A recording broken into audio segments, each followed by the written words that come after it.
Hello and अस्सलाम वालेकुम। कैसे हैं आप लोग? उम्मीद है बिल्कुल ठीक ठाक होंगे, मज़े में होंगे, सीख रहे होंगे और सिखा रहे होंगे। सो मेरा नाम है Faisal and you're watching Dot Isani. So CorelDRAW class number 25 और आज का हमारा टॉपिक होगा text tool in CorelDRAW, how to use text tool in CorelDRAW. So बगैर किसी टाइम को वेस्ट किए आइए स्टार्ट कर लेते हैं।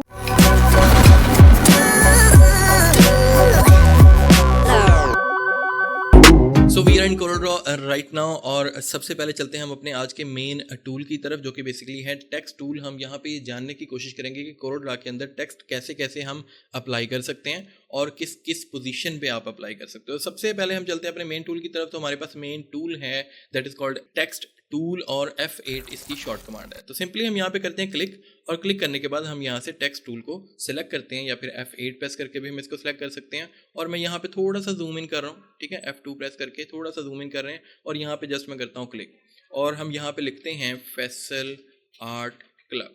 ठीक है, तो हमने यहाँ पे लिखा फैसल आर्ट क्लब और एक तो ये तरीका था टेक्स्ट ऐड करने का, यानी आप सिंपली टेक्स्ट टूल लो, क्लिक करो और लिख लो जो भी आप लिखना चाहते हो। ठीक है, नंबर 2, अगर आप यहाँ पे मैं F8 प्रेस कर रहा हूँ सेकंड टाइम, यानी टेक्स्ट टूल की शॉर्ट कमांड में प्रेस कर रहा हूँ F8 और मैं यहाँ से यहाँ तक क्लिक एंड ड्रैग करते हुए एक टेक्स्ट बॉक्स यहाँ पे ड्रॉ कर देता हूँ।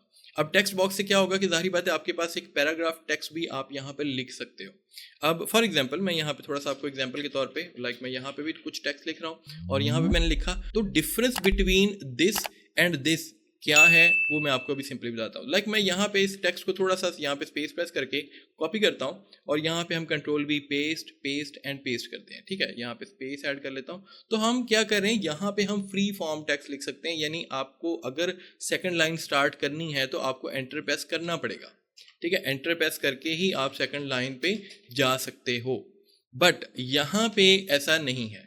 आप सिंपली यहाँ पे मैं टेक्स्ट लेता हूँ और इसी टेक्स्ट को मैं कर लेता हूँ कॉपी, यहाँ से स्पेस भी कॉपी कर लेते हैं और मैं कंट्रोल V पेस्ट किए जा रहा हूँ। तो आप देख रहे हो ऑटोमेटिकली आपका टेक्स्ट जो है वो पैराग्राफ टेक्स्ट के अंदर ऑटोमेटिकली, यानी ऑटोमेटिकली जब आपके पास फ्रेम साइज ख़त्म होता है तो वहाँ पे आपका नई लाइन स्टार्ट हो जाती है। ठीक है, तो ये मेन डिफरेंस है, बट कुछ प्रॉपर्टीज़ का डिफरेंस भी है, यानी इस पे जो प्रॉपर्टीज़ अप्लाई होती हैं वो थोड़ी डिफरेंट होती हैं, इस पे जो प्रॉपर्टीज़ अप्लाई होती हैं वो लिटिल बिट डिफरेंट होती हैं। मैं अभी सिलेक्ट करता हूँ सिंपल ये फ्री फॉर्म टेक्स्ट और सिंपली इसको करते हैं जूम इन और यहाँ से हम अपना फॉन्ट स्टाइल जो है वो चेंज कर सकते हैं। ठीक है, मैं यहाँ पे बैनफ रख लूँ या फिर कोपर रख लूँ या फिर हमारे पास यहाँ पे और भी कई तरह के डिफरेंट फॉन्ट स्टाइल्स हैं, हम कोई भी एक चूज़ कर सकते हैं। हमारी प्रॉपर्टीज़ में नेक्स्ट प्रॉपर्टी आती है टेक्स्ट साइज़ की, तो यहाँ से हम कोई भी टेक्स्ट साइज़ अप्लाई कर सकते हैं, इवन कि हम यहाँ पे नंबर भी टाइप कर सकते हैं। ठीक है, मैं यहाँ पे लिख देता हूँ फॉर एग्जाम्पल 500 पॉइंट्स, जो कि काफ़ी बड़ा होता है टेक्स्ट, तो यहाँ पे हमें नज़र आ रहा है कि हमारा टेक्स्ट जो है वो काफ़ी बड़ा है।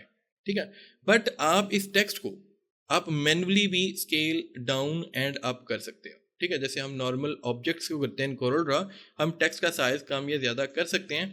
तो अब हम बात कर लेते हैं थोड़ी सी यहाँ पे जो टेक्स्ट स्टाइल्स की होती है। तो यहाँ पे मैं एक टेक्स्ट चूज़ करता हूँ दैट इज़ कॉल्ड एरियल, जो कि बेसिकली एक स्टैंडर्ड फॉन्ट है, नो इशू एट ऑल, बड़ा सिंपल सा फॉन्ट है। और मैं यहाँ से एरियल जो है वो ये वाला चूज़ करता हूँ, सिंपल एरियल। और यहाँ पे जो हम प्रॉपर्टीज़ अप्लाई कर सकते हैं सिंपल टेक्स्ट पे, उनमें हमारे पास यहाँ पे होती है बोल्ड, यानी मैं क्लिक करता हूँ बोल्ड पे तो हमारा टेक्स्ट बोल्ड हो गया। देन इटैलिक, अभी इटैलिक था ऑलरेडी तो मैंने यहाँ पे अभी ऑफ किया और दोबारा मैं ऑन करता हूँ तो ये टेक्स्ट को थोड़ा सा तिरछा effect, make the text italic, यानी इटैलिक स्टाइल जो है वो इसके ऊपर अप्लाई कर देता है। ठीक है, अब नेक्स्ट हमारे पास प्रॉपर्टी आती है दैट इज कॉल्ड अंडरलाइन। ठीक है, तो ये कुछ बेसिक सी प्रॉपर्टीज़ हैं जो कि हम नॉर्मली टेक्स्ट पे अप्लाई करते हैं, बट अभी भी हमें यहाँ पे देखना है कि हम टेक्स्ट को किस किस फॉर्म में अप्लाई कर सकते हैं, या टेक्स्ट को ऐड कर सकते हैं या फिर लिख सकते हैं या राइट कर सकते हैं। तो इसके लिए जो थर्ड फॉर्म है टेक्स्ट को अप्लाई करने की, थर्ड फॉर्म ये है कि आप अगर चाहो तो कोई भी एक स्पेसिफिक शेप के अंदर भी टेक्स्ट को लिख सकते हो। कैसे? फॉर एग्जाम्पल मैं यहाँ पे चूज़ करता हूँ पॉलीगन और इसको मैं कर देता हूँ यहाँ से 6 साइड पॉलीगन। ठीक है, यहाँ पे एंटर कर दो और 6 साइड करने के बाद आप सिंपली यहाँ पे इसको ऐड कर लो। ठीक है, मैं कंट्रोल की प्रेस कर रहा हूँ, P फॉर पेज सेंटर कर देते हैं और सिंपली यहाँ पे ये जो टेक्स्ट है इसको हम थोड़ा सा साइड पे कर देते हैं और इसको थोड़ा सा कर लेते हैं जूम इन। ठीक है, तो अब हम क्या कर रहे हैं, हम सिंपली यहाँ पे प्रेस करें F8 यानी टेक्स्ट कमांड, और यहाँ पे मैं इस बॉक्स के अंदर हूँ। थोड़ा सा आपको जूम इन करके दिखाता हूँ। जब मैं शेप से बाहर हूँ तो नॉर्मल आपका फ्री फॉर्म टेक्स्ट जिसको मैं बोलता हूँ उस मोड में है। हमारा जो कर्सर है ये वाला, तो वो सिंपल मोड में है। जैसे ही हम यहाँ पे आते हैं शेप के बिल्कुल ऊपर, तो टेक्स्ट की जो शेप है वो यहाँ पे थोड़ी सी हो जाती है चेंज। मैं यहाँ पे आपको थोड़ा सा जूम इन करके दिखाता हूँ, तो देख रहे हो आपकी टेक्स्ट की यहाँ पे जो टाइप है यानी चेंज हो रही है, और यहाँ पे आपके पास ऑप्शन आ रहा है कर्व का, यानी इस पाथ पे भी अपना टेक्स्ट लिख सकते हैं। कैसे? मैं सिंपली यहाँ पे जब ये लाइन आपके पास यहाँ पे कर्सर की शो हो रही है, तो मैं सिंपली यहाँ पे करता हूँ क्लिक, और क्लिक करने के बाद मैं यहाँ पे कुछ टेक्स्ट लिखता हूँ लाइक फैसल आर्ट क्लब। ठीक है, थोड़ा जूम इन करते हैं इसको, और यहाँ पे देख रहे हो, यानी अगर हम चाहें तो यहाँ पे कुछ इस तरह से भी टेक्स्ट अपना कॉपी और पेस्ट कर देता हूँ मैं, यहाँ पे हम लिख सकते हैं। ठीक है, तो शेप के इर्द गिर्द भी हम टेक्स्ट लिख सकते हैं, या फिर हम कह सकते हैं पाथ पे भी हम टेक्स्ट लिख सकते हैं। बट अगर हम ऐसा नहीं चाहते, हम चाहते हैं इस शेप के अंदर, यानी ये जो शेप डायनामिक्स हैं इसके अंदर अंदर ही टेक्स्ट हमारा जो है वो अप्लाई हो, यानी इस शेप को ही हम टेक्स्ट बॉक्स या टेक्स्ट शेप के अंदर कन्वर्ट कर देंगे। तो उसके लिए हमें क्या करना है, मैं कंट्रोल D प्रेस करता हूँ, और यहाँ पे अगर मुझे फॉर एग्जांपल, अगर मैं आपको थोड़ा सा एक शॉर्ट कमांड बताता हूँ कि अगर आप इस टेक्स्ट को सेपरेट करना चाहते हो और शेप को सेपरेट करना चाहते हो, तो आपको क्या करना है, आपको सिंपली क्या करना है, यहाँ पे आपको सिलेक्ट करना है पिक टूल, और पिक टूल सेलेक्ट करने के बाद आपको कुछ भी सिलेक्ट नहीं करना, यानी बाहर कहीं पे भी क्लिक करने के बाद आप दोबारा क्लिक कर लें टेक्स्ट पे।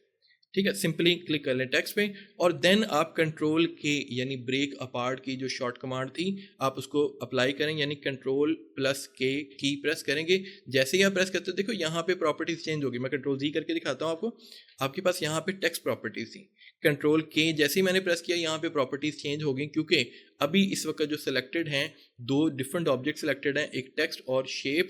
सो जब दोनों डिफरेंट ऑब्जेक्ट सिलेक्ट होते हैं तो देन आपके पास कर्व के ऑप्शन आते हैं। सो अभी हुआ क्या है कि ये टेक्स्ट जो है वो शेप से सेपरेट हो चुका है। पहले ये बिल्कुल इसके साथ फिक्स्ड था, या फिर हम कह सकते हैं ये कॉम्बाइंड आइटम थे दोनों, क्योंकि ये इफेक्ट की शक्ल में अप्लाई हुआ था। ठीक है, तो अभी मैं इसको डिलीट कर रहा हूँ और मैं F8 दोबारा प्रेस करता हूँ, और मैं अगेन थोड़ा सा जूम इन करता हूँ, तो देखो हमारे पास नॉर्मल फ्री फॉर्म टेक्स्ट, यहाँ पे हम गए हमारे पास यहाँ पे कर्व टेक्स्ट, और अगर हम थोड़ा सा और नीचे आए तो देखो हमारे पास यहाँ पे रेक्टेंगल बन रहा है। ठीक है, मैं आपको थोड़ा सा यहाँ पे दिखाता हूँ, ये जो रेक्टेंगल है अब ये साइन बन रहा है। तो सिंपली जब ये रेक्टेंगल साइन बने तो आपको क्या करना है, सिंपली कर देना क्लिक। तो जैसे ही आप क्लिक करते हो, और मैं यहाँ पे टेक्स्ट को दोबारा कॉपी और पेस्ट करता हूँ, और इसका साइज़ थोड़ा सा कम कर लेते हैं। मैं इसको ओवरऑल यहाँ पे 6 पॉइंट का साइज़ दे देता हूँ, और 6 पॉइंट काफ़ी कम है, आपको भी नज़र नहीं आ रहा होगा, तो मैं यहाँ पे 12 पॉइंट कर देता हूँ। ठीक है, तो इस टेक्स्ट को हम करते हैं कॉपी, और देन हम करते हैं पेस्ट। तो देख रहे हो, तो शेप के मुताबिक यानी एज पर शेप आपका जो टेक्स्ट है वो यहाँ पे अप्लाई हो रहा है। डन हो गया। अब बारी आती है यहाँ पे रैपिंग ऑप्शंस की। अब मोस्ट ऑफ द पीपल बिल्कुल नहीं पता होगा कि रैपिंग ऑप्शंस क्या होते हैं। मैं आपको समझाता हूँ कि फॉर एग्जांपल अब ये एक जो बॉक्स है ये टेक्स्ट बॉक्स की शक्ल में हमारे पास टेक्स्ट है। तो फर्ज कर लें आपको यहाँ कहीं पे एक शेप अप्लाई करनी है, यानी इस पॉलीगन के अंदर आपको एक शेप या फिर एक इमेज रखना है, और आप चाहते हो कि जहाँ पे वो इमेज पड़ा हो टेक्स्ट उस एरिया पे ऑटोमेटिकली उस एरिया से हट जाए। तो इसके लिए आपको क्या करना है, ये बड़ा इंपॉर्टेंट और बड़ा टेक्निकल क्वेश्चन है जिसका मैं आंसर आपको आज देने जा रहा हूँ। और इससे पहले मैं आपको बताता चलूँ कि हो सकता है ये जो टेक्स्ट का जो हमारा टॉपिक है या टाइपोग्राफी का जो टॉपिक है, हो सकता है इसके ऊपर 2 या 3 डिफरेंट क्लासेस बने, क्योंकि ये एक लंबा चौड़ा टॉपिक है। तो आपको चाहिए कि इन तमाम क्लासेस को बगौर देखें, क्योंकि ये बहुत ही इंपॉर्टेंट एक टॉपिक है। सो अभी हम क्या करें, सिंपली मैं फॉर एग्जाम्पल लेता हूँ यहाँ पे एक शेप, ये हमारे पास यहाँ पे एलिप्स है, F7 इसकी शॉर्ट कमांड है, और मैं इसको यहाँ पे करता हूँ अप्लाई।